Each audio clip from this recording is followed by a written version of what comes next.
Welcome back. Well, we were talking earlier about YouTube. There's so many things I love about YouTube, but they're overshadowed by the fact that YouTube is like being in a very woke college. So if you're willing to talk about things that have no political flavor at all, you'll be fine.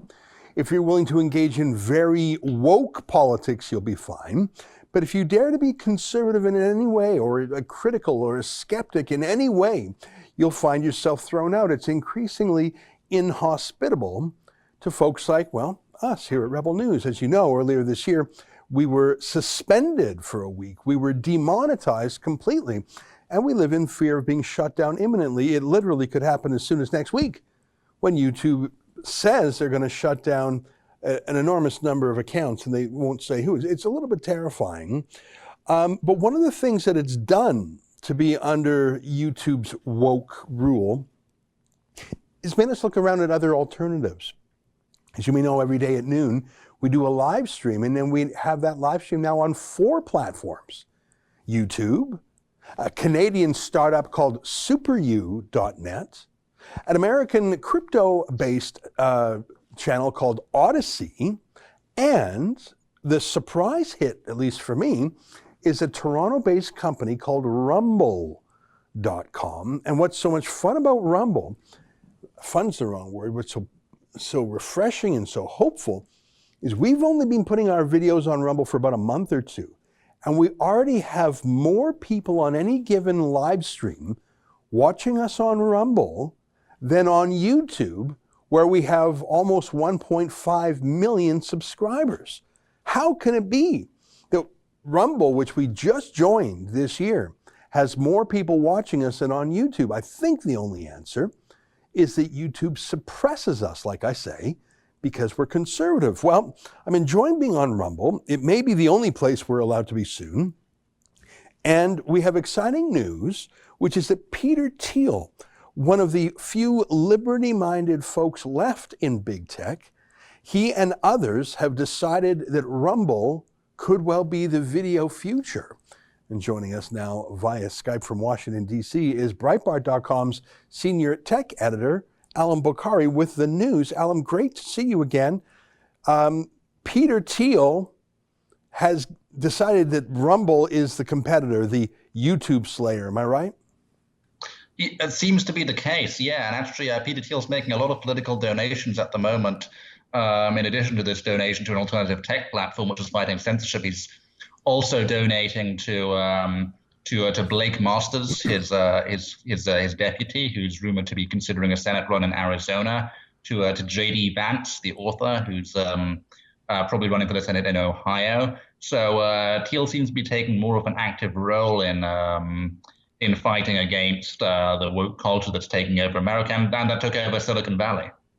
Well, I know he was one of the few in the tech industry who were not only willing to meet with Donald Trump, but actually to be sort of on his side of things. He was turned into a bit of a pariah over it. I think it's one of the reasons he left Silicon Valley itself and relocated to LA. I think he was a little bit sick of the groupthink.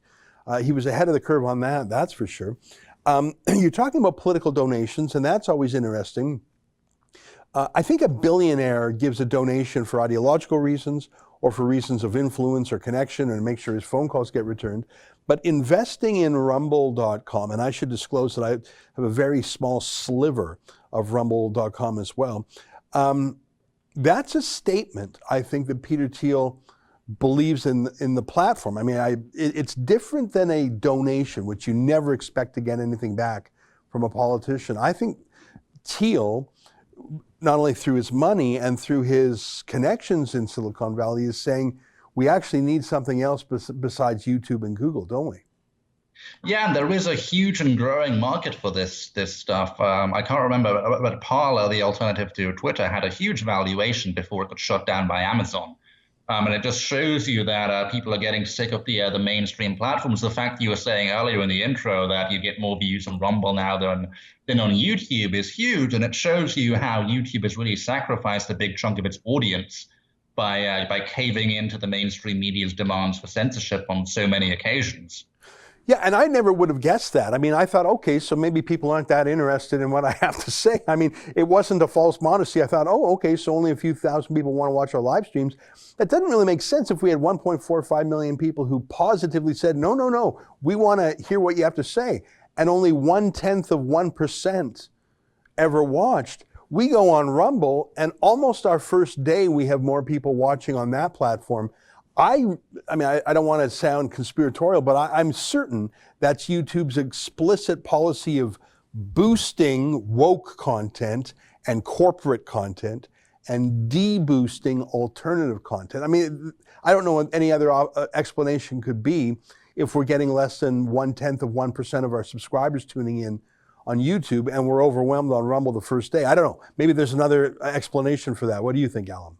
No, I think you're right, and we've actually proven that YouTube manipulates its search results for political topics. We covered that over at Breitbart a few years ago. We released part of their YouTube search blacklist, and some of the terms they were deliberately reordering results on were very political terms like abortion and Federal Reserve, and even terms related to a referendum in Ireland. So we know they manipulate their search results on YouTube. We know they manipulate their search results on their main search engine as well. If you search the name of the editor-in-chief of Breitbart, Alex Marlow, on Google, a Breitbart link does not come up until the 5th page, which most people do not get to. So the Breitbart's actual editor-in-chief, his Breitbart link doesn't show up until you're 5 pages down. So we're suppressed on Google, we're suppressed and conservatives suppressed on YouTube as well. So it's something we absolutely know that they do. They don't even. I don't think Google is even that worried about hiding it anymore.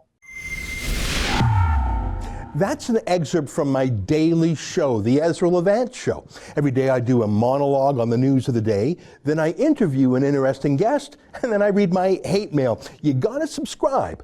Go to rebelnews.com.